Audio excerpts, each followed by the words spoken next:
these people have been working on this for years at this point.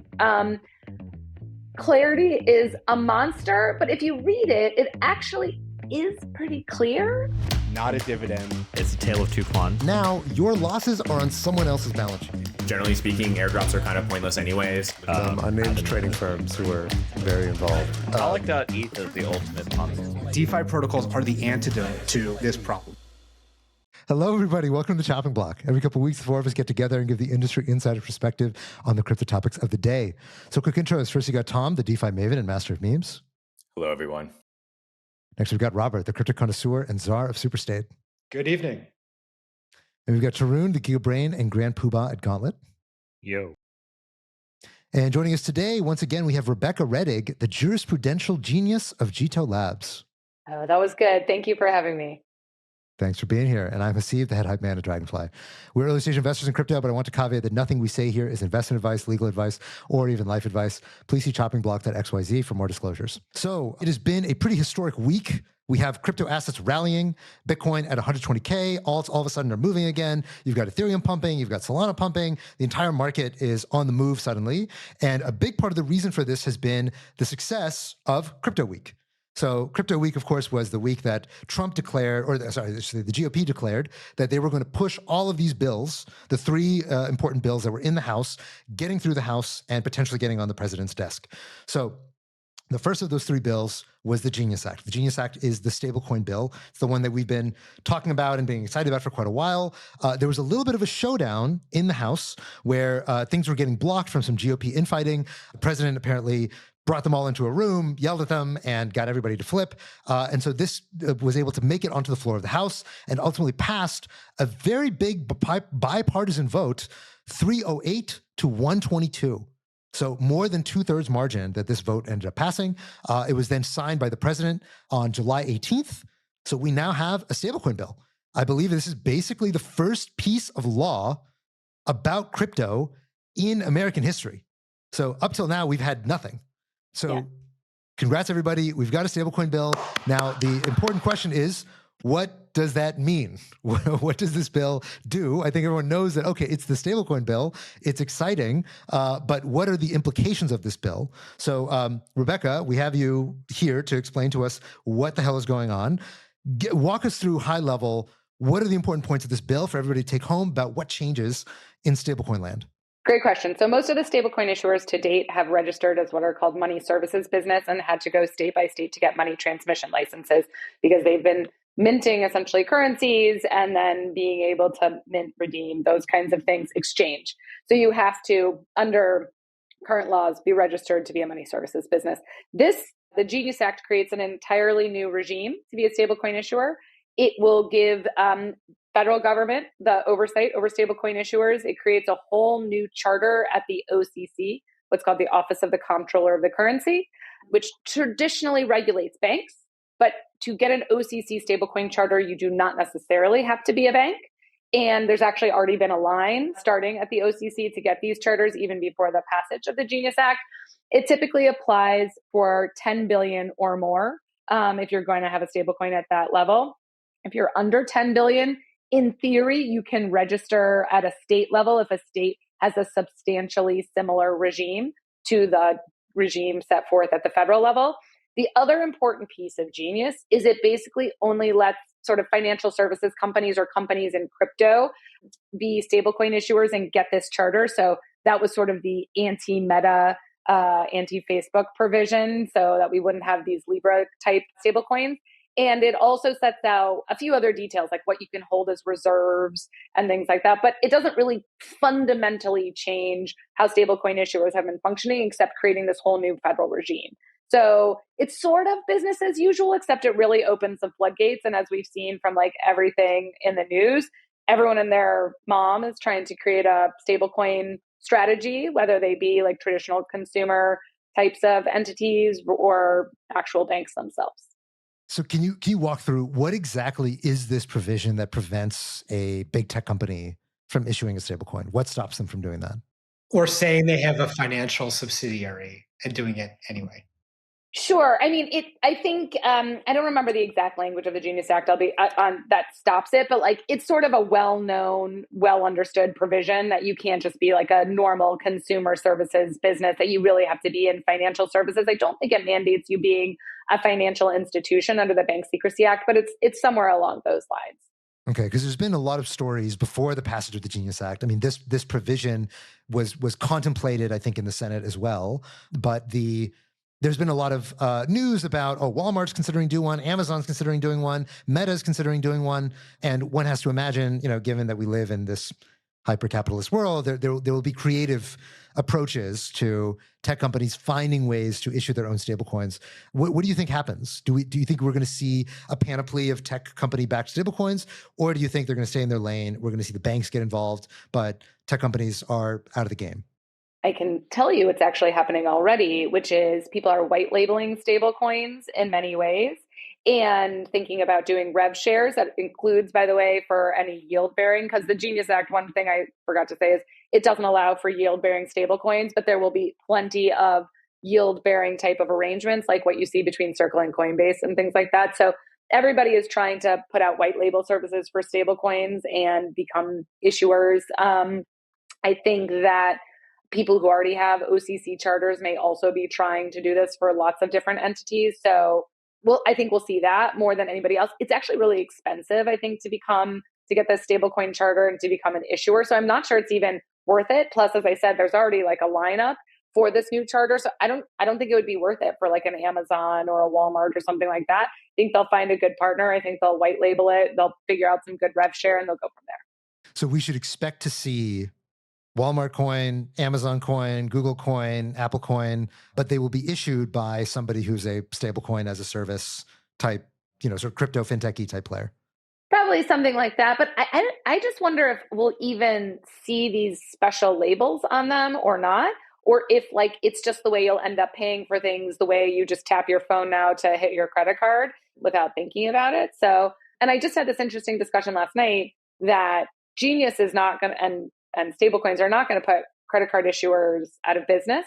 It's just like I think it's for an absolutely different type of payment, right? So like one, stablecoins don't necessarily give you credit. It's actually like cash. And two, you won't have the ability to claw back in the same way that you do with credit cards, right? Like, so if you have some sort of transaction, you got like defrauded by somebody, you can go to your credit card and say like, stop payment on that, and they'll handle it and they'll deal with all the back end of it.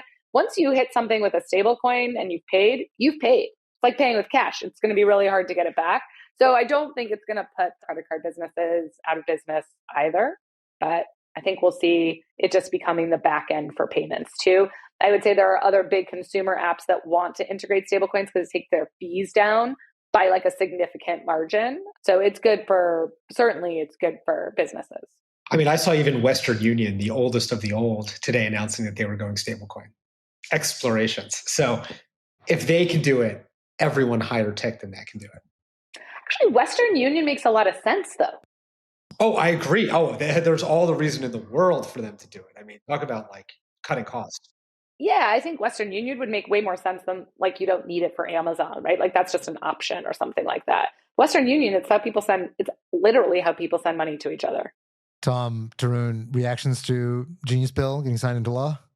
I will just say I am seeing lots of exactly what Rebecca is saying, where everyone wants to do revenue sharing for yield. That is like, I think the thundering stampede of that started probably like 2 months ago and like has only been growing like crazy. So good for Gauntlet. I'm just saying I see a lot of this. I don't know. That's all I'm gonna say. Like, what else? Okay, so were you campaigning for them to remove the yield from the stablecoins? No, but like, hey, second order effect consequences, whatever. Yeah. I think Bank of America was. Right, that is true. Tom, what's your take? I did like Brad Sherman, who's normally extremely lame and curmudgeonly, was going on a little tirade about this, about there being no yield, which I was like, I mean, I think his angle was more just trying to stop the bill, which obviously didn't happen, but it is kind of a bummer that was left out. But you're right that, hey, people have these rev share agreements, yield will eventually get passed down to stablecoin holders. But ultimately, I mean, this feels like kind of the template of what the crypto industry has been asking for, just like very clean, very straightforward, clear, bright lines where like what is even required of companies, and like also not overly constraining in the sense that like, yeah, there's still room for innovation, and it doesn't stop new competitors from popping up. So overall, like I think pretty exciting and just kind of hard to believe we've been waiting for this for so many years. I was just going to say, it's almost anticlimactic. Like, you don't want to be like, it's a nothing burger, because obviously it's a huge deal and a watershed moment. And to your point, like, it's the first real piece of crypto legislation we've ever had. But like, we were ready for this and everybody thought it was going to pass. Like, as I said, people have been getting ready to get their OCC charters for a while. So it's more like we're now doing business as usual, and it's how we should be. And as far as like, I don't think we're going to see a lot of like fancy footwork for people who to try to be their own stablecoin issuers. I do think we'll see fancy footwork, to Tarun's point, about like rev shares and things like that and how to set that up better. So actually, one question I have, this is more like a speculative question of like what will happen. Like, there's obviously going to be stablecoin as service providers. There's also going to be these like consortium stablecoins, and then of course there's going to be like the single entity like Circle. How do you view the like breakup? Let's just call it those three categories in like 5 years. Like, what percent of stablecoins will be in each bucket? Like, what are your predictions on that? Because like they all have like kind of slightly different trade-offs, and I don't know how to reason about which one is the most successful. That's a great question. It goes into also some tea that I was going to bring up too, which was when you watched the signing ceremony that on Friday, Paolo Arduino was literally in the front row right next to Brian Armstrong and got like a big shout out from the president. And Paolo, who is the CEO of Tether, just for the listeners. So I thought that was really interesting, given all the back and forth between Circle and Tether. I think Circle and Tether both have a head start, Tarun. And so we will see them keep growing. I think it'll be really hard for people to rival where they are just because of first mover advantage. And then after that, I think we'll see the white label or the, stablecoin as a service providers next.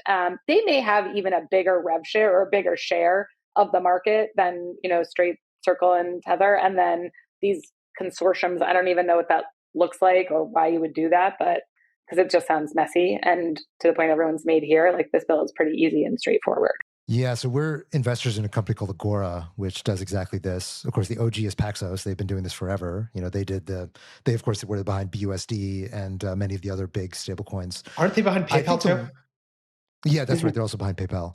I think the white label stablecoin business is going to be really big because at the end of the day, like the crypto market is pretty saturated, right? It's kind of Tether, USDC, and there's not a lot of room to breathe.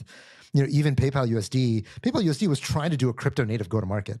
And they just weren't able to make that big of headrows, even with showering crypto with a lot of incentives. They just couldn't get that big.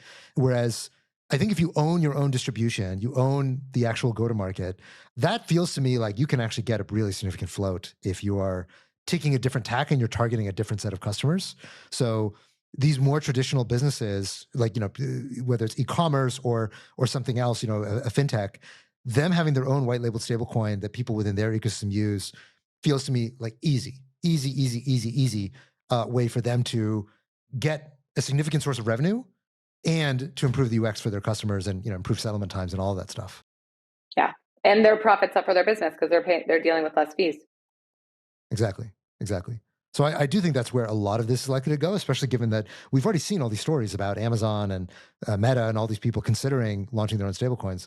And then, of course, there was the bank consortium of JP Morgan, Bank of America, and I think it was Wells Fargo that it was leaked that they were contemplating launching a consortium stablecoin, which, so far we just had JP Morgan do their, deposit token, which I think is much less interesting than an actual stablecoin.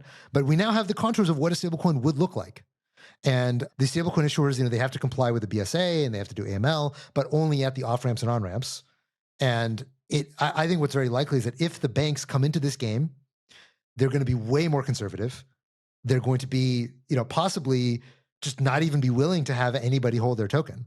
Because, if you're JP Morgan having some story about, North Korea, did some hack and they have they own our token, would just be such a PR disaster compared to crypto where it's like over Tether, it's like, yeah, that's just Tuesday. Of course, North Korea has our token.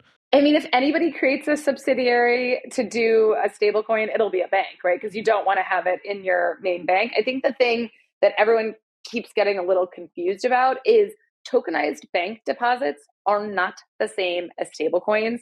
And because they're not one-to-one backed, right? Like think about your tokenized deposits. So this consortium thing that everybody was talking about, I was like, and the banks have been talking about this for a long time. I was at a thing that the Fed put on maybe 2 years ago, like an innovation thing. Every central banker from around the world was there. And a lot of the big banks who I will keep out of their names out of this, we're talking about tokenized deposits like 2 or 3 years ago. They were ready to do it. And that may be an easy way to do bank transfers and eliminate we have to pay $40 every time you want to wire something.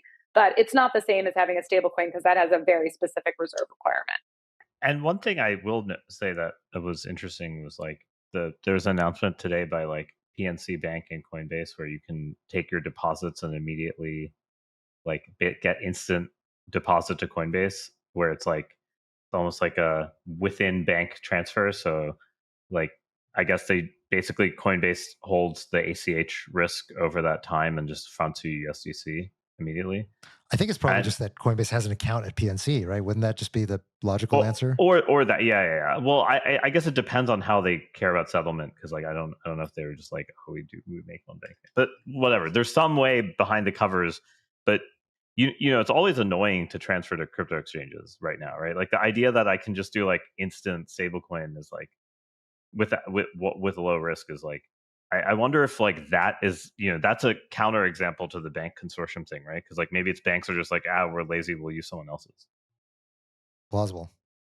I mean, the story at least is that they were contemplating a stablecoin. If it in fact is some kind of bank deposit clearing system, that is also significantly less interesting because, again, it doesn't really solve the big problem. It's annoying that bank wires weekends and $40, but the really big problem is how do you create a digital asset that's global and that actually can reliably export the US dollar internationally, right? That is really the bigger story for stablecoins. And so that's why you had, Scott Bessent talking, I think it was just a week and a half ago, where he claimed that stablecoins were likely to hit within 5 years, 3.7 trillion in total stablecoins. And 3.7 trillion from today, which is on the order of 250 billion, that's 70% year-over-year growth. That's an insane growth rate that he's projecting for stablecoins.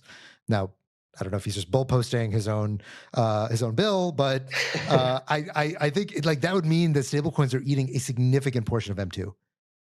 That's basically full stablecoin maximalism. Yeah, it also means that Tether and Circle are some of the most profitable companies around. Tether probably is one of the most. Already. Tether already is. Yeah, that's right. Multiply by 13x or whatever. Yeah. But actually, I guess what are your predictions? Actually, I feel like I've gone through a bunch of different predictions since the bill passed of stable coins by 2028, total issuance by 2028 or by 2030. And you can tell which banks are bull posting and which ones are bear posting. And it's kind of funny. There's some of the banks are less than $1 trillion, like JP Morgan. And then there's I forget if it was Citi or Standard Chartered was 3 trillion, or 3 to 5 trillion. Standard Chartered. That's Standard Chartered. Standard Chartered. 100% Standard Chartered every time. Every time Standard Chartered. Where do you where are your predictions on total supply 2030? By when? Let's By do 2030? 2030. 2030. Okay, 5 years. Tarun, you got to go first. Yeah, I think 1.5 to 2, that range. 1.5 to 2 trillion. Okay, yeah. Robert. Actually, I'm going to take slightly under. I'm going to go with 1. 1 trillion. And the reason why I say only 1 trillion is I think, and again, when we did this exact same game a year or two ago at what's your 2024 predictions or 20, whatever it was, my argument and thesis was stablecoins are incredibly attractive right now, but as there are more tokenized assets in general, I think there's more substitutes. And so I think as you play it forward a couple of years, yes, stablecoins are going to grow a huge amount, but there's also going to be just a lot more tokenized assets in general. And people don't hold that much cash. They don't want to hold that much cash. People like holding investments. People like holding things that go up more than cash. And especially if rates are coming back down and Trump is saying we deserve to be at 1% and all of this stuff, I kind of think there's going to be bigger macro headwinds than people expect. So Talk about chilling your own bag. Just kidding. Yeah, so Bear's Gauntlet is like Damn. stablecoin Damn. maximalism. Robert's like, no, stablecoin's fucked. It's all Yeah, about yeah. public Standard equities chart. Unchained. This is Yeah, what we got. exactly. This is why we bring guests on this show to roast us. All right, Rebecca, what's your prediction? I'm about in the same place as Tarun. I actually don't disagree with Robert that like there may be a drop off because people just stop being so like spun up about how exciting this is. And you know, I was with somebody who works at a large financial institution last night, and this person was saying like, "Oh, and we're working on our crypto strategy." I'm like, "It's not crypto strategy anymore. It's just strategy." Kind of to Robert's point, right? Which is just like it's just how we're gonna all deal with everything in the market. And now, yes, go ahead, Robert. I was going to say, but And see, you want to jump in? They were calling it their blockchain strategy, not their. Oh, crypto God. strategy. So Yeah. the fact that it's even called a That's crypto true. That's an strategy, improvement. Huge. Yeah, Big and not even a digital asset strategy. Although this particular financial institution was not allowed to say crypto until very recently. They had to say digital assets. Wait, well, hold So- on. You got to name and shame. You got to name and shame. No way. No way. Who changed from digital assets to crypto very recently? That's They all great. did. I don't know. I mean, No, most of them are still saying digital assets. Yeah, Oh, yeah. I still feel like I see all these. Whenever I see prospectuses for these treasury companies, they'll say digital asset treasury. They company. always say And, like, digital assets. Yeah, yeah. 100%. No, but nobody's saying crypto on anything that's like public filing. At least we got rid of DLT. That's my only. That's true. You know, Oh my god. saving. Yeah, that was a brief Tom, moment. where are you at? I wish I Rebecca's had more. concentrating Tarun. Yeah, data in front of me. I would say actually, if we're targeting 2030, I think this is one of those things that can easily just start accelerating, especially given that, hey, you have network effects around stablecoins as payments. They're accepted by other people. There's sort of legal guardrails around them now. So I don't know. I think something north of 3.7. I don't know, actually. Like North of 3.7. Wow. You realize you don't Yeah. have to go that high. Yeah, This is- I'm this is going to go bad- that this is high. bad Jeopardy posting. strategy. I'm max Tom is bull posting. posting live. Yeah. Okay. I mean, I don't know. I kind of look at other forms of technology adoption, and it's like, yeah, things that inherently have network effects, like a payment network, they accelerate over time. They don't grow linearly. And so I think like if this stuff actually starts to get real momentum, why not? Yeah, but like I mean, I agree with you, but I think that's probably more true for volume than it is total supply, right? Like in principle, stablecoins don't have to be that much bigger because stablecoins are full reserve, right? So it's pretty hard to actually expand the supply, but it's very easy to increase the velocity of stablecoins. You know, so Sure. I think I think of all the other like fiat currencies out there, people now having a very simple path to swap into dollars, in addition to existing legacy forms of dollars, also converting into stablecoins. And so, like you're right that hey, velocity can increase without supply going up, but I even think about these sort of yield sharing agreements as sort of being a backdoor into hey, maybe you don't actually need to buy a money market fund, like you keep it in whatever Brazilian neobank, and we'll kind of pass you some yield from Circle. And so it just feels just like a total. People sort of talk about leapfrogging, like hey, in China, people didn't get mobile or desktop computers; they just went straight to phones. And this feels like hey, leapfrogging bank accounts for the next generation. so. How long Circle are you right now? Like that's like if Who you do you think think's been 3.7 buying? trillion is You low, think it got to 50 okay. billion by the whole itself? run-up, yeah. I see. Okay, got it. It was all you. Got it. Okay. Well, so I would place myself. I think I'm probably 1.49 trillion is where I would put it. So I'll bank. Price is I'll Right bank the rules, I delta. see. I'm definitely on prices. Yeah, I'm definitely doing prices right. I think stablecoins expand, but I think also velocity increases by quite a lot. And like people at the end of the day, the opportunity costs of stablecoins are significant because although rates are going to go down, I don't think anyone's anticipating rates are going to go down to like where they have been during ZERP.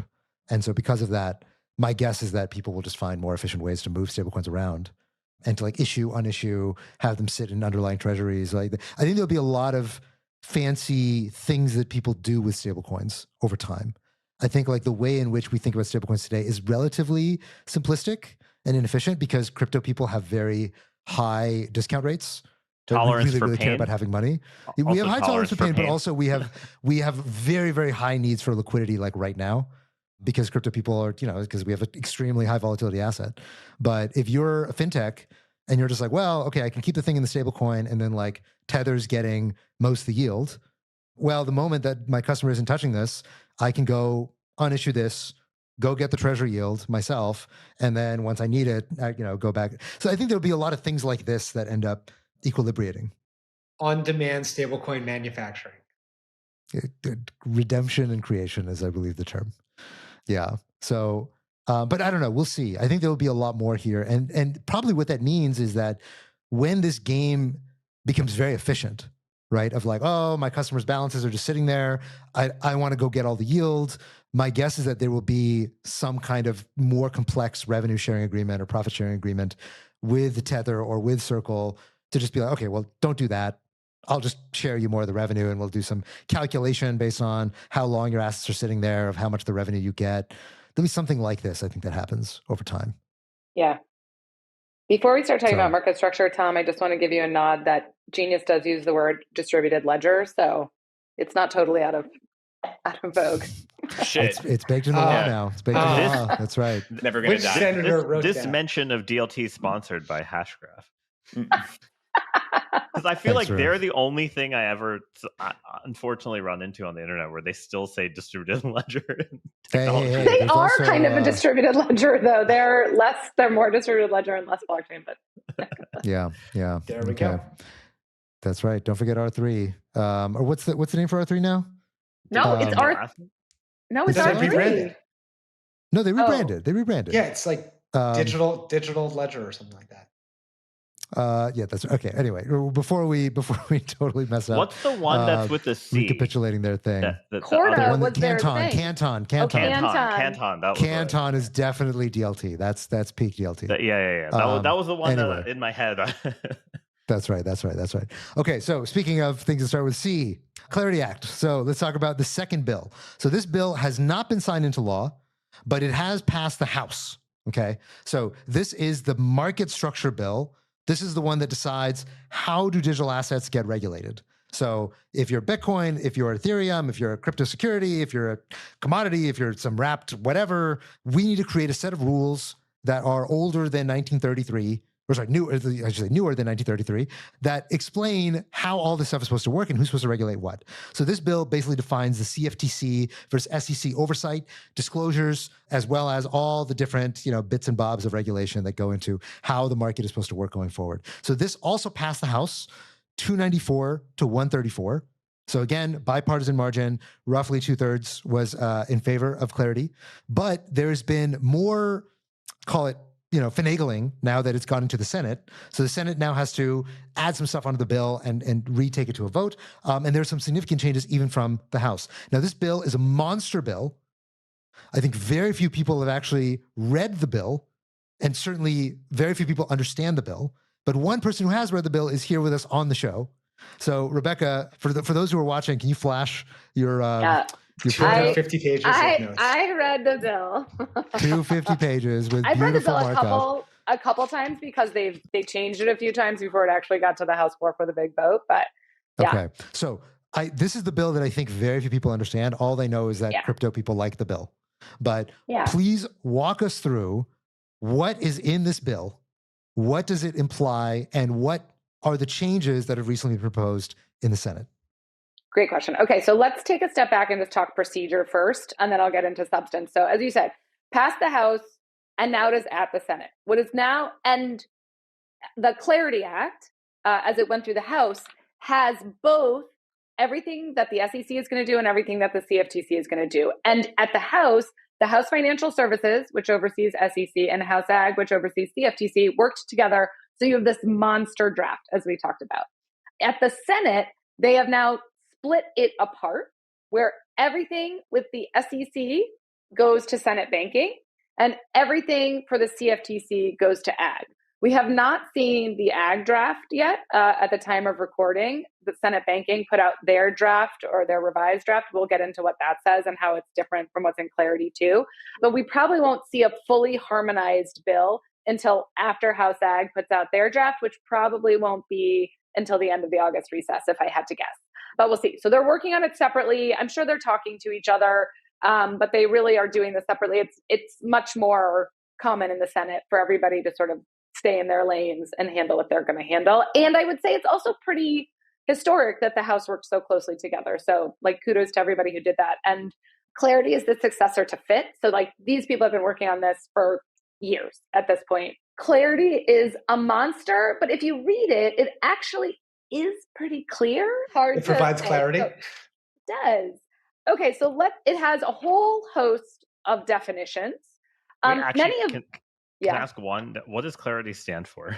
Oh, the Digital Asset Market Clarity Act of 2025, and then it doesn't have the like CLART. What? Like, Yeah, you know, There's no backronym. Unbelievable. There's no backronym. Unbelievable. I thought there was All a right, backronym. we gotta work on Yeah. that for the How about Senate this? version. Coins languish always. Return Wait, hold on. I don't like that. I don't like where this is going. I don't like where this is going. technology. What? Definitely not coins languish always. We're not doing Technology. All right, yeah, bad background. Bad background. No. All I right, do this like is the bad juju. acronym for Genius, though. That was pretty funny. And that at the signing, Trump said the bill was named after me on Genius. I don't know if you guys heard that, but it was We talked about that on But the it is the was, Stable right? Genius. Because Yeah. we have Stable Act and the Genius Act. Yeah. I think that was true. Yes. Okay. Yeah. Okay, so the Clarity Act starts out with a ton of definitions, not distributed ledger. They actually define a blockchain, and they define it in a way that now we can see running through all the bills. They also define blockchain protocol, which is the source code of a blockchain. They talk about a blockchain system, which is a blockchain together with its protocol, or a blockchain application, so like a dApp kind of. So they get in, it's pretty tech heavy. They talk about a decentralized governance system. The most interesting thing about that is it does talk about what we think of as a DAO, but it doesn't actually require anything about the decentralized governance system to be on chain. And they recognize that a governance system could have a entity around it, in a nod to one of your prior episodes where you've talked about Dunas and Borgs and things like that. I think this is meant to recognize. By the way, was that a big hit in the crypto legal community? I was like, if I could have called into this show to give you all the tea. Damn, Okay, we good should to have hear that. call-ins. We should. We should. We Yeah. have Twitter call-ins. Tweet us. Yeah, if you tweeted us Yeah. when we're recording, we'll allow you. Yeah, after this, we can get into who was right and who was wrong on that. But I had lots of fields on that discussion. Keep going. Keep going. Okay, most importantly to most of you guys and our listeners, or your listeners, there is importantly a digital commodity related person. So that's somebody who's a promoter, a senior employee, if you're an advisor or something like that, a consultant, whatever you want to do, or you have the right to acquire 1% or more of the total outstanding units of the digital commodity, so the token. So that's really important. And they also talk about a digital commodity affiliated person, which is somebody who acquires or has the right to acquire 5% or more of the total outstanding units, or is a founder, or is an executive or an officer, director, general partner. It also scopes in senior employees to these types of definitions because it's important, because later it puts restrictions on who can sell of digital commodity affiliated persons or related persons, what types of disclosures, how frequently you can sell, how much you can sell in any 12-year period. And so those are actually really important definitions that we all should care about. So it won't hit like devs who are getting tokens, but it will definitely hit founders. It'll hit like anybody who's an executive, any of your board members. So I think those are things that we'll get there in a second. The other really important, two other important definitions. One is an end user distribution. It basically refers to what we think of as an airdrop, but it also scopes in staking a little bit as well, like that you could be getting a distribution from participating in a consensus mechanism. And then the other important thing is it talks about a mature blockchain system, because in theory, you could get out of all the disclosure requirements if your blockchain gets certified as mature, or your blockchain system, right, which could be a protocol, gets certified as mature. So that's really big. It also has a definition of decentralized finance trading protocol and decentralized finance messaging system. The decentralized finance messaging system is really about front ends. It also would include wallets and stuff like that. So it goes through like these really detailed technical explanations. And I have to be honest, they do a pretty good job of it, honestly. Like, could I nitpick words here and there? And did I in like former drafts? I did. but they actually took really good technical feedback as well. So these technical definitions are pretty spot on. So that's the first part of it. So then what do? They talk about what everybody cares about. How do you get to sell tokens? They add a new, like in a sort of a pre-sale, they add a new exemption to the securities laws, right? So everybody here and a lot of the listeners are like, oh, it was a Reg D, it was a Reg A, we did a crowd fund, whatever it may be. Those are all exemptions to the traditional securities laws and what most projects have used in order to be able to sell to VCs. But this new exemption, which I'll call 4A8, because that's what you like appended onto in the securities laws, allows for projects to sell essentially investment contracts. And you can only sell up to $50 million worth. And you're selling units of a digital commodity. So it does allow for that, which I think is really important. We'll get into other things. It requires you to be organized in the US, and it doesn't allow SPACs to do it. So I don't know where we fall on the treasury company. It also says like you can't be an investment company. So it exempts who can actually do that. So it's really meant to allow people to engage in. So these are basically ICOs. ICOs. Yeah. This is the ICO clause. Okay, so 50 million, so no pumped out fund, $1 billion raises, but you're in the clear to sell an investment contract to retail. Pumped up fund could probably do it if it didn't touch the US. I don't think they could have sold $1 billion if they didn't touch US. This just VCs. touches Americans. Yeah. Okay. Yeah. So 50 million to Americans. Yeah. And then you get the exemption. And though this is a really important part, you can't just ICO it and like the ICOs from the 2017 where you ICO and never build anything. You either have to have what's called a mature blockchain system, and we'll get into that in a second, or certify that it will be mature within 4 years of the date of the sale. And then if it's not, there are a bunch of consequences, but it's really meant to like sell tokens for legitimate projects. So like a real ICO, something like that. Sure. Okay. So that's on the selling of the tokens. I'll get there in a sec. There are a few other things that I think are really important. So I said there are these really good technical definitions. The other thing that's somewhat complicated and I have lots of feels about is that it lets the SEC and the CFTC do joint rulemaking around things like what does blockchain mean? What is a decentralized finance messaging system? What is a decentralized finance trading protocol? I don't love that.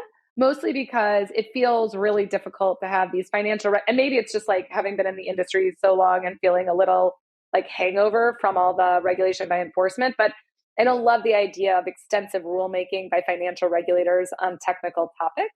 But the end of the bill, they do create a new innovation arm of the SEC called, they do call it FinHub, which we've had before, but they basically say it's new. So I think they tried to do away with the old FinHub because the old FinHub, at least in the crypto legal community, is known for like, oh, come in and talk to us and we'll give you guidance, and you'd go in and then you get a subpoena really shortly thereafter.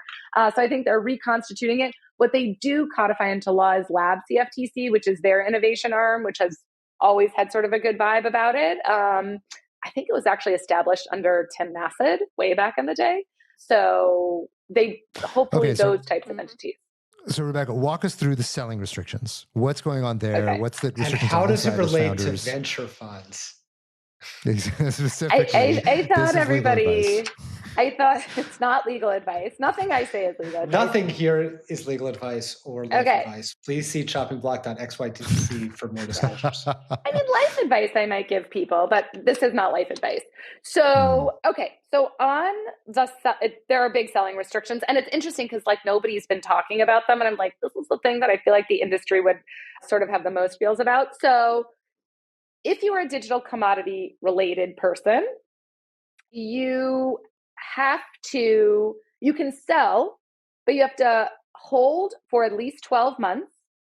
And the aggregate amount of the units of the digital commodity offered or sold by the related person or affiliated person in any 12-month period, or the commission can change the timeline, has to be not less than 5% or greater than 20% of the total units of the digital commodity acquired directly from the issuer. So during a 1-year period, you're pretty, I know. This is actually the not most. less than 5. Wait. Yeah. I know. So you this have to part sell I actually. At least 5%, but you can't sell more than 20%. Well, if you so you are. can't hodl? Like, wait, what? No. You don't have to sell. You can't sell 1%. Well, no. Then there's another they section. say you can't sell. I'm very confused. It's prior to it being a mature blockchain. So it wants prior you to it being a mature blockchain. I see. When it's still like a private company kind of thing. When it's still a little baby, when it's a sapling. Yeah. But I as I was rereading this to talk for today, I did make myself a note for you guys, which says going to hit current bags. That's a note for all the listeners.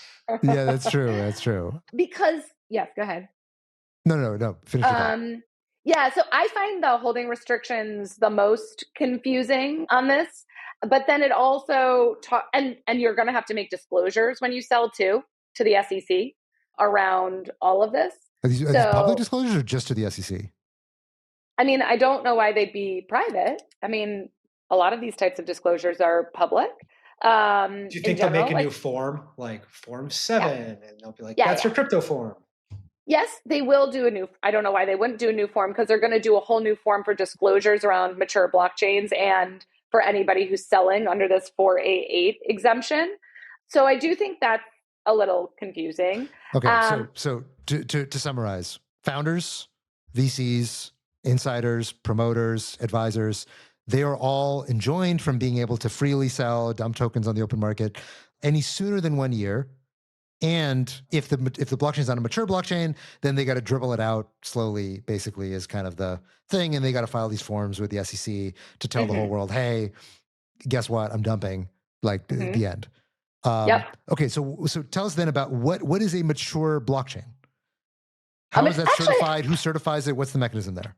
Yeah, so, okay, a mature blockchain, for a while I thought, is this just the flip side of this decentralization test, which was in FIT? And the decentralization test in FIT was not great, because it was like based on things like, are you marketing? Are you doing GitHub commits? And I was like, we should not be regulating that type of activity under our financial laws.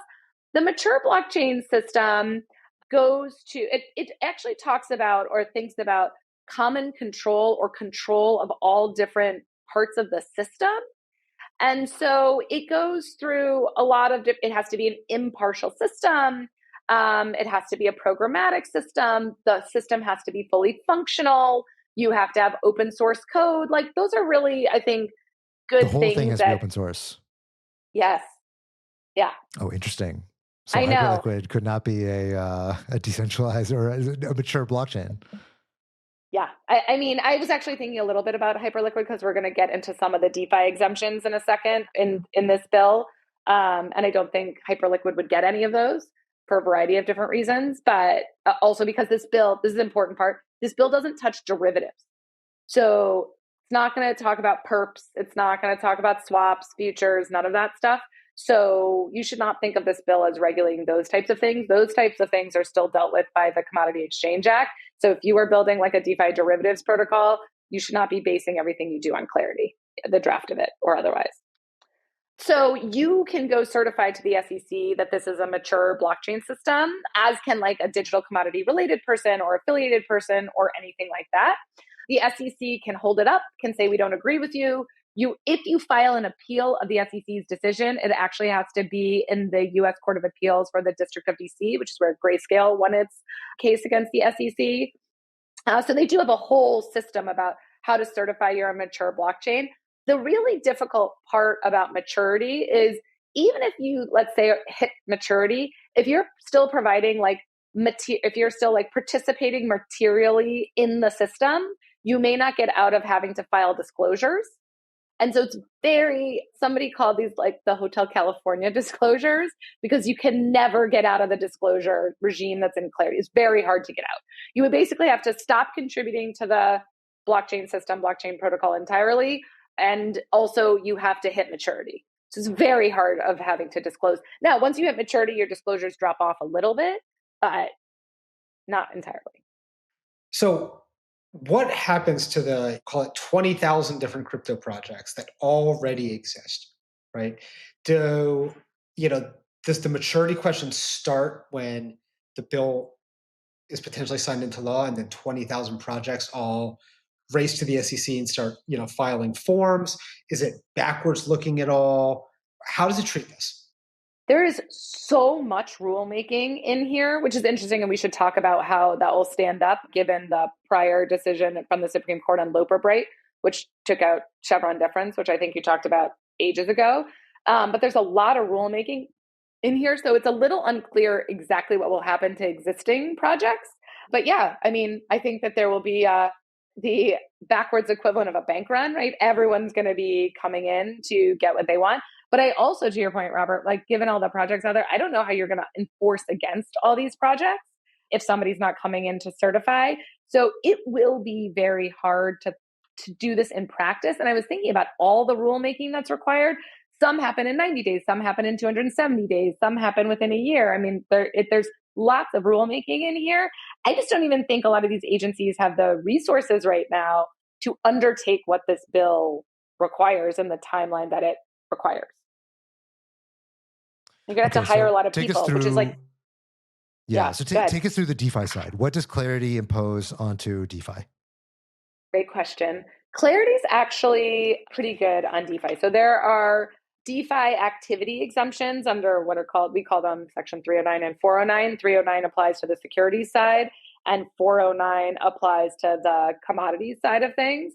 So the exclusion for decentralized finance activities basically says compiling network transactions or relaying, searching, sequencing, validating, or acting in a similar capacity. So like just technical stuff, providing computational work, that's like being a miner, providing a user interface that enables a user to read and access data, developing, publishing, constituting, or otherwise distributing blockchain systems. So just like being a coder, doing the same thing for a front end, deploying or creating hardware or software, including wallets or other systems. So it's like pretty good.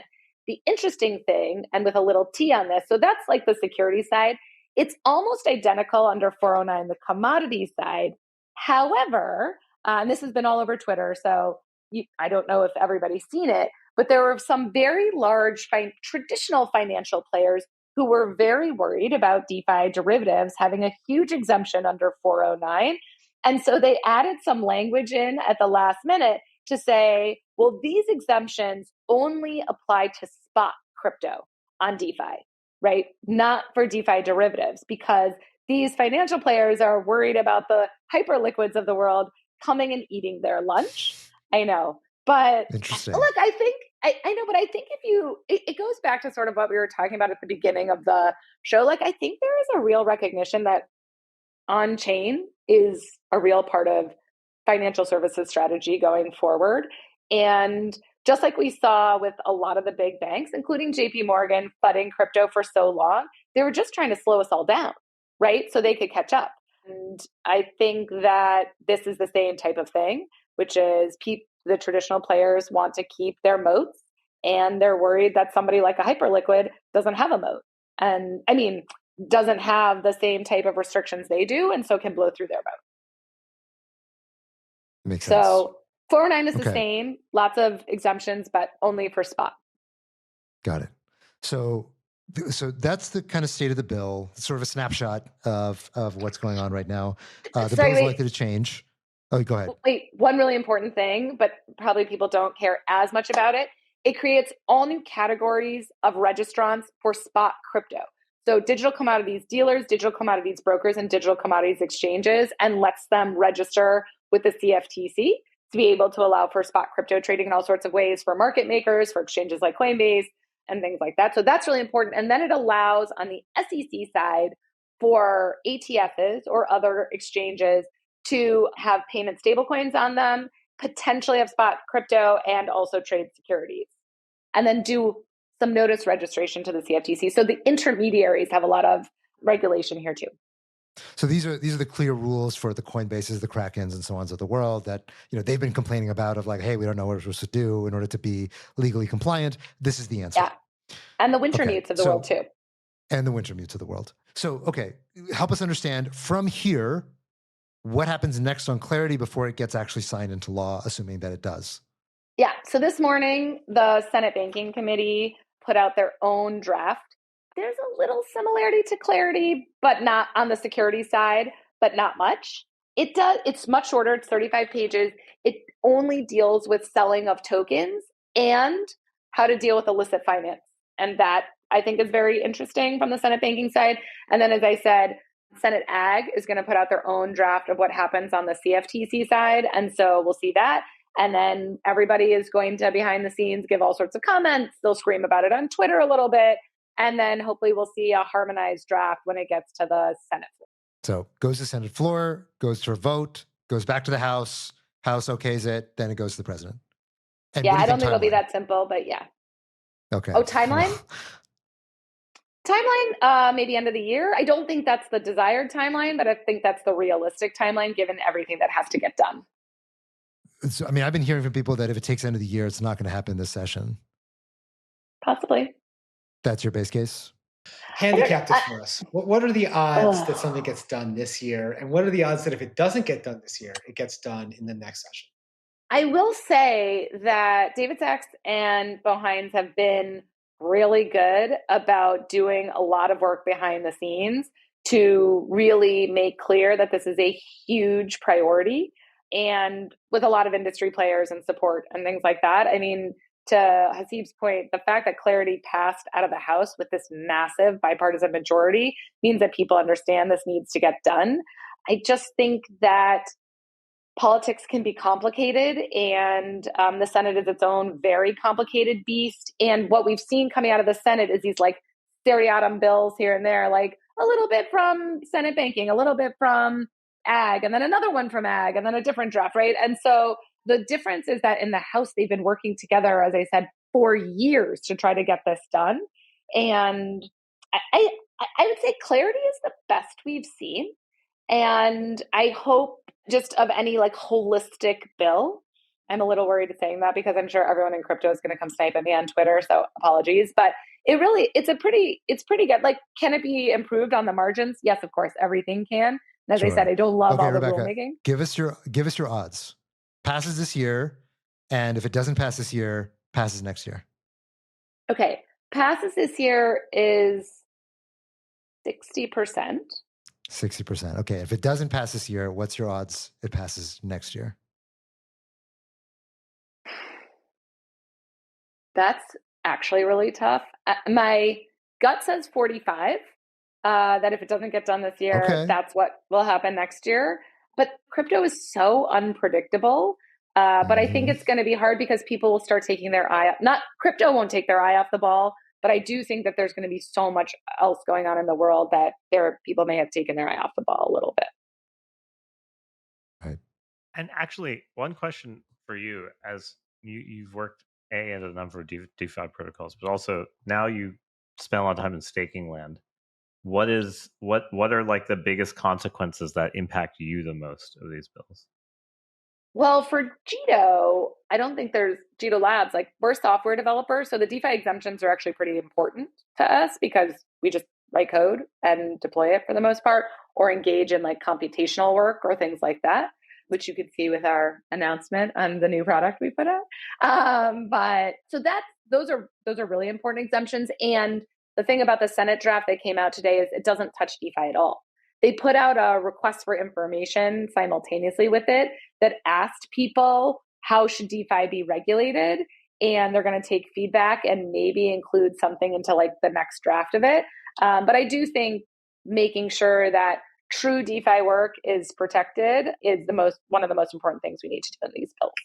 Do you think this is like sufficiently good? Yeah, to sort of reshore, issuance and like, or is this going to be sort of like the bit license where it's like, okay, in theory, there is a set of regulations you can follow, but they're just so onerous, people say, fuck it, and they're just like not even going to bother. Like, do you think teams are actually going to get serious about bringing things back on shore?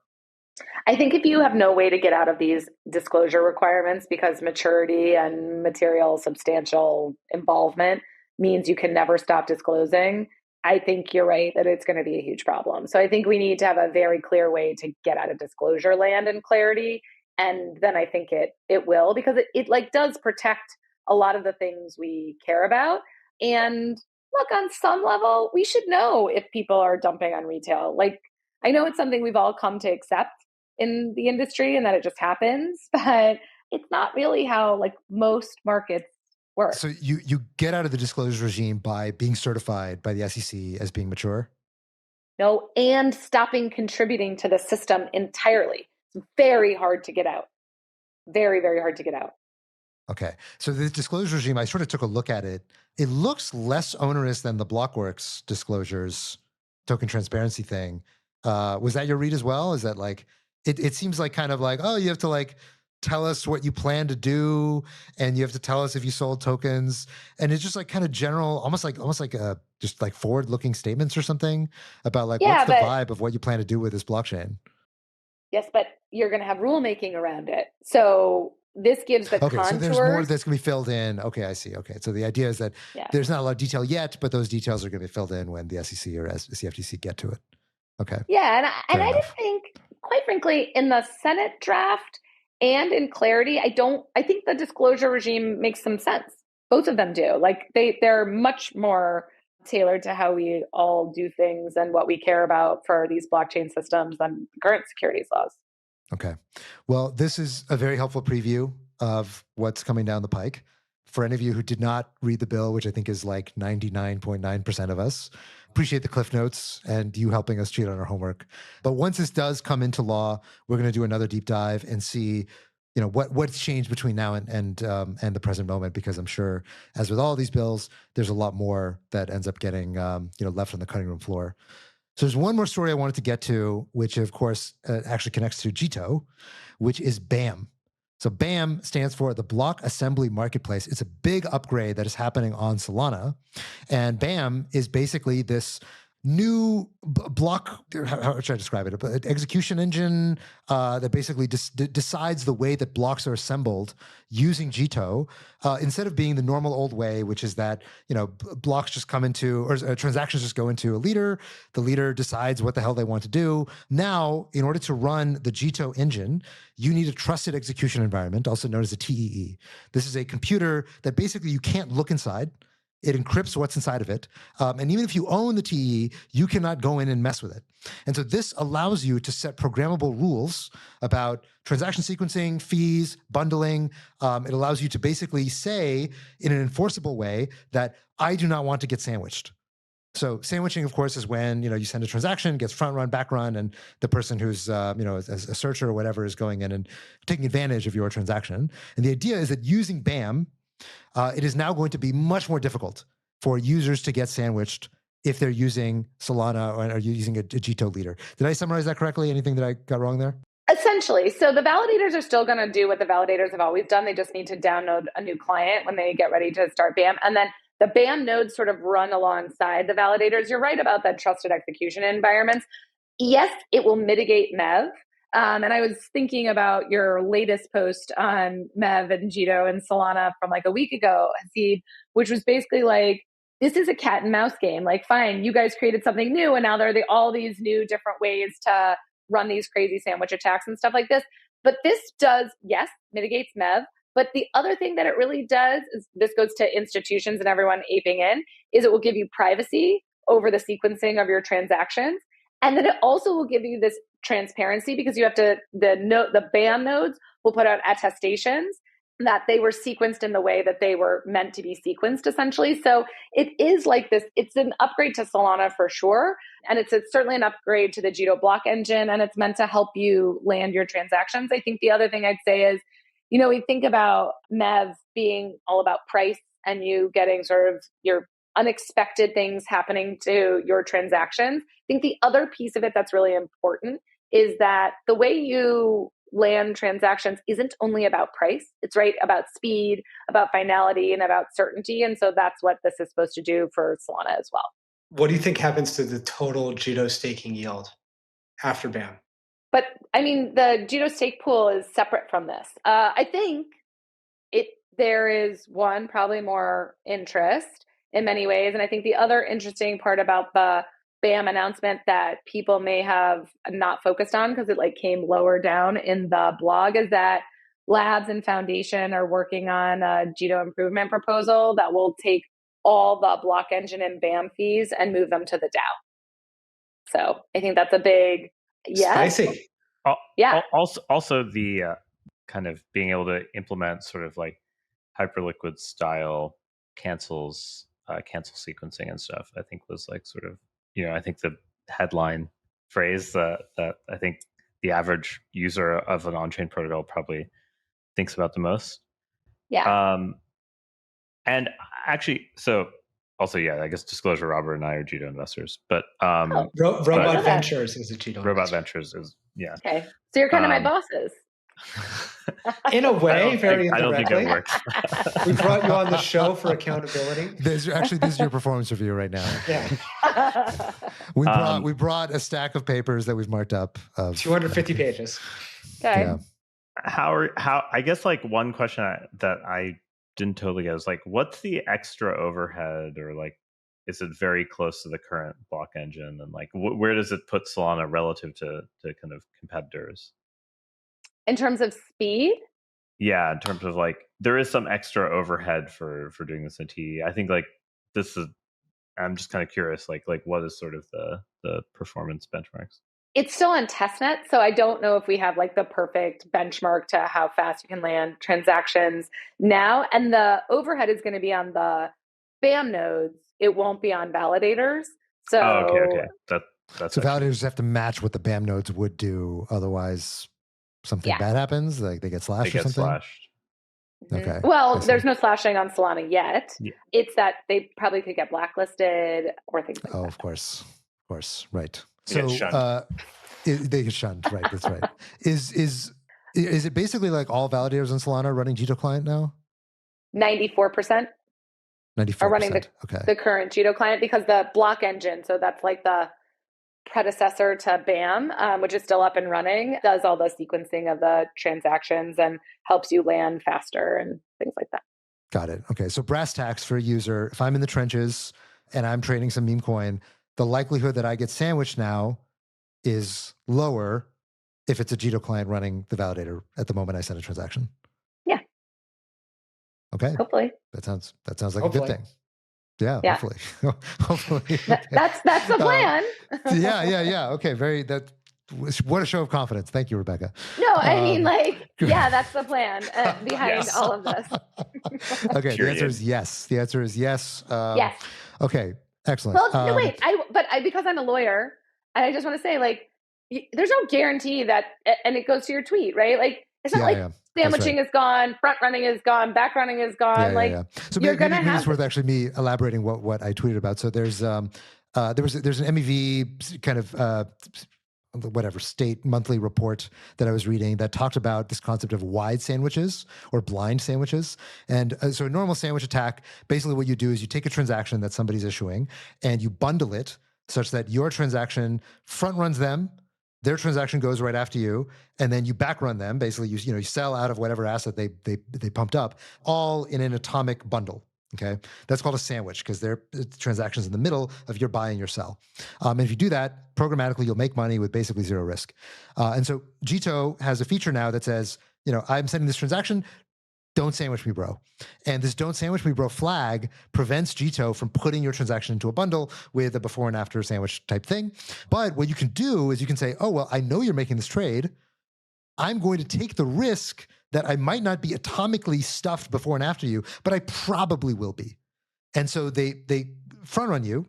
Your transaction goes in, and they try to get the back run just in time before anyone else gets in there and messes with them. And so this is called a wide sandwich or a blind sandwich. And this apparently is like growing like gangbusters as the natural evolution to sandwiching, is that if normal sandwiching doesn't work, you can go blind, as they say. It's not a great slogan, but this is, I think, what all these front runners are now adapting. And I think it went from 1% of sandwiches were blind to now 37% in the span of just a few months. I mean, to be fair, this is like normal trading. Exactly. This is natural evolution. This is like normal stat arb. Yeah, like me guessing, taking some risk. But I mean, the point is that the sandwich has to take risk to do it, right? So it's like, it's a little more fair in that way. Yeah, a little bit. I think that's what BAM is meant to combat against. And to your point, what happens to the validators? I think now the validator bad behavior takes a little while to detect.